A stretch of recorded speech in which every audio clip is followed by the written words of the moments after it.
2 slaps, 1 volatile temper, and a decision that could have changed the outcome of the greatest conflict in human history. This is the story of the slapping incident. In the heat of the Sicilian campaign, a legendary general pushed his men to the brink, but in a moment of fury, he crossed a line that nearly ended his career and jeopardized the Allied high command. But how did a physical confrontation in a military hospital tent force the supreme Allied commander into the most difficult diplomatic balancing act of World War II? We are diving deep into the high-pressure world of George S. Patton and the crucial intervention of Dwight D. Eisenhower, exploring why a single moment of lost composure almost cost the Allies their most aggressive battlefield commander. To understand the gravity of the 1943 slapping incidents, one must look at the immense psychological strain weighing on General George S. Patton, a man who believed in blood and guts, and had little patience for what he perceived as cowardice or malingering. During the height of the Sicily campaign, Patton visited the 15th and 93rd evacuation hospitals, where he encountered soldiers suffering from what we now recognize as post-traumatic stress disorder, but what was then dismissively called shell shock or battle fatigue. Patton's world was one of rigid warrior ethics, and seeing a soldier without visible physical wounds weeping in a hospital bed triggered a violent, visceral reaction in the general. On 2 separate occasions, Patton verbally abused and physically struck soldiers, Private Charles Cool and Private Paul Bennett, accusing them of being yellow and unworthy of the uniform. These actions were not just a breach of military discipline. They were a direct violation of the Articles of War and threatened to dismantle the morale of the very men Patton was supposed to lead. When reports of the incidents reached the ears of the press and eventually the Supreme Headquarters, the public outcry in the United States was deafening, with many demanding Patton's immediate dismissal from the theater of operations. This put Dwight D. Eisenhower in an impossible position. He was the primary architect of the Allied strategy in World War II and knew that while Patton was a PR nightmare, he was also an indispensable tactical genius whose speed and aggression were unmatched by any other commander in the field. Eisenhower's decision was a masterclass in leadership and pragmatism, as he chose to reprimand Patton privately and force him to issue a series of humiliating public apologies to his troops rather than sending him home in disgrace. This move was not merely about mercy.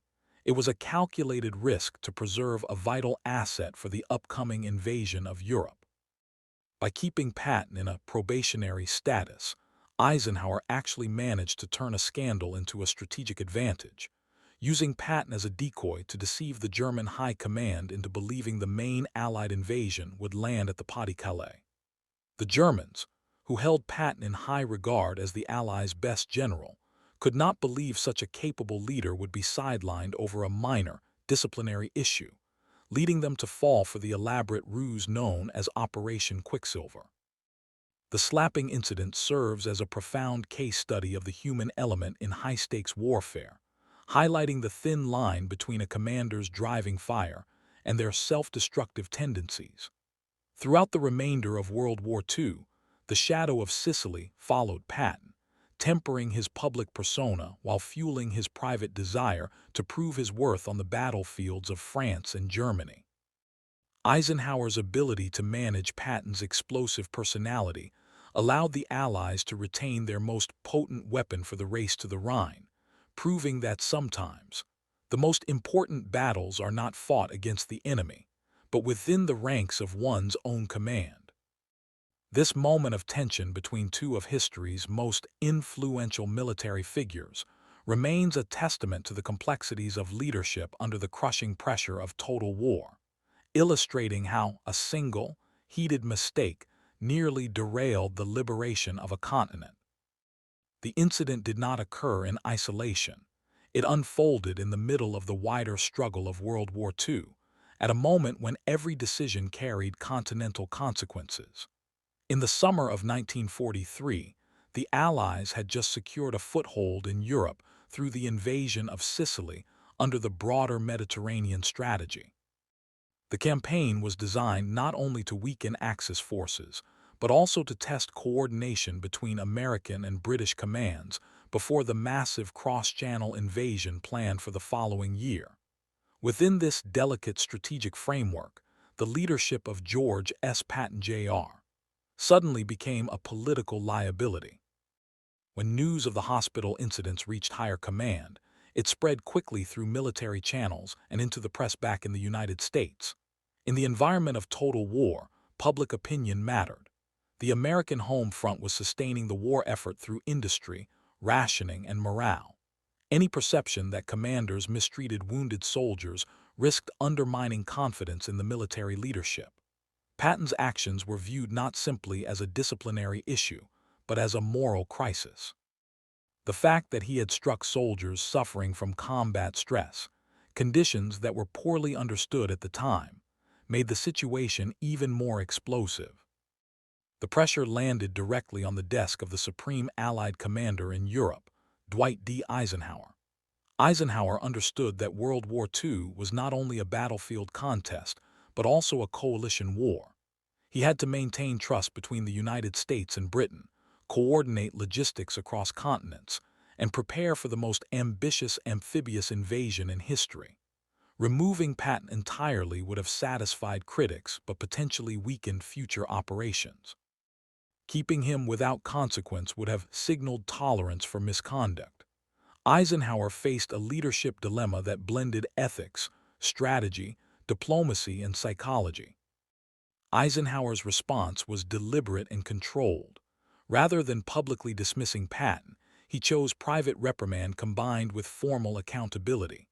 Patton was required to apologize to the soldiers involved and to address his troops directly, acknowledging his misconduct. The public speeches were not comfortable for a man of his temperament. For a general who thrived on confidence and forward momentum, admitting error in front of subordinates was deeply humbling. Yet this corrective action preserved his position while reinforcing the principle that no officer stood above discipline, not even one of the war's most aggressive field commanders. The decision reflected Eisenhower's broader leadership style during World War II. He prioritized unity over ego and long-term strategy over short-term reaction.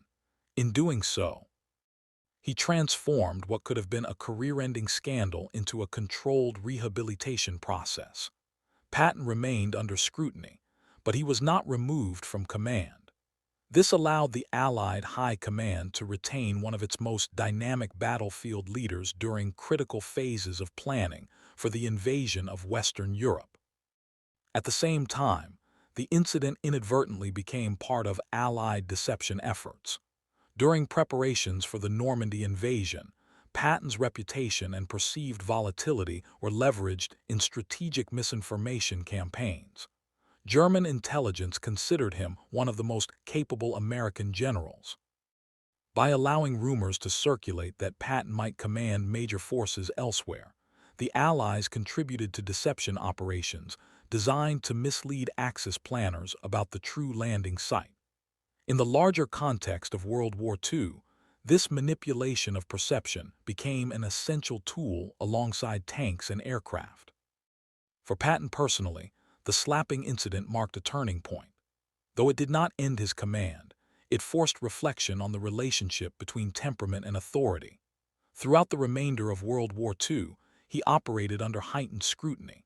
Yet his performance later in the war, particularly during rapid advances across France and his decisive maneuvers during the Battle of the Bulge, demonstrated that Eisenhower's decision had preserved a valuable asset for the Allied campaign. The episode also highlighted evolving understandings of combat stress during World War II.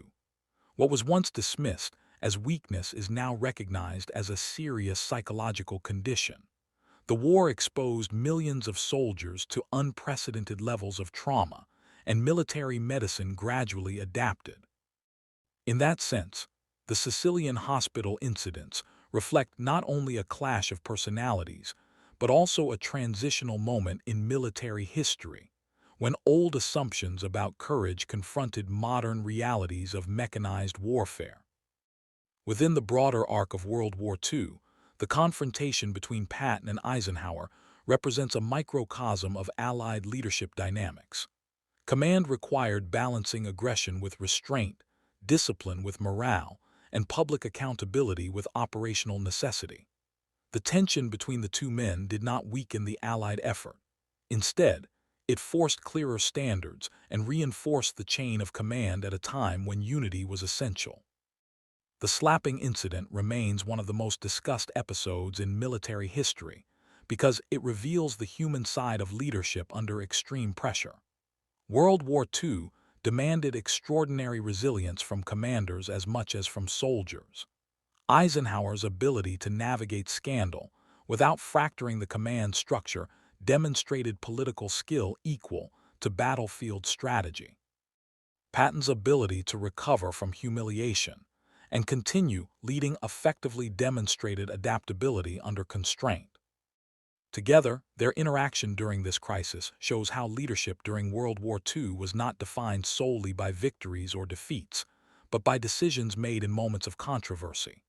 The war was shaped not only by invasions and offensives, but by restraint, diplomacy, and internal accountability. The Sicilian incident stands as a reminder that in total war, the battlefield extends beyond enemy lines, into hospitals, headquarters, newspapers, and the minds of the men who command. Beyond the immediate discipline and public apology, the incident reshaped the internal culture of command within the Allied forces during World War II. It reinforced the principle that leadership, no matter how brilliant on the battlefield, was still accountable to a larger system of authority. In a global conflict involving millions of soldiers, industrial production across continents, and alliances between nations with different political priorities, discipline at the top mattered as much as courage in the field. The message was clear. Emotional intensity could not override responsibility. Command required control, especially when the eyes of the world were watching every move. At the same time, the controversy revealed how fragile morale could be in a war fought not only with weapons but with perception. Word of the slapping incident circulated quickly, creating debate among journalists, politicians, and civilians. Some saw the general as a strict disciplinarian who had gone too far. Others viewed him as a symbol of uncompromising toughness in a brutal conflict. In an era when news traveled rapidly across the Atlantic, reputation became part of strategy. World War II was fought in newspapers and radio broadcasts as much as in deserts and cities. Managing that narrative became an essential element of leadership. In the long term, the incident ultimately strengthened the Allied command structure rather than weakening it. By addressing the issue directly, enforcing accountability, and preserving operational effectiveness, the High Command demonstrated maturity under pressure. The balance between correction and continuity allowed experienced leaders to remain in place while reinforcing ethical standards. As the war progressed toward the invasion of France and the final push into Germany, the lessons learned in Sicily influenced how authority, discipline, and communication were handled within the Allied ranks. What began as a moment of anger evolved into a defining example of how leadership adapts under the extreme demands of total war.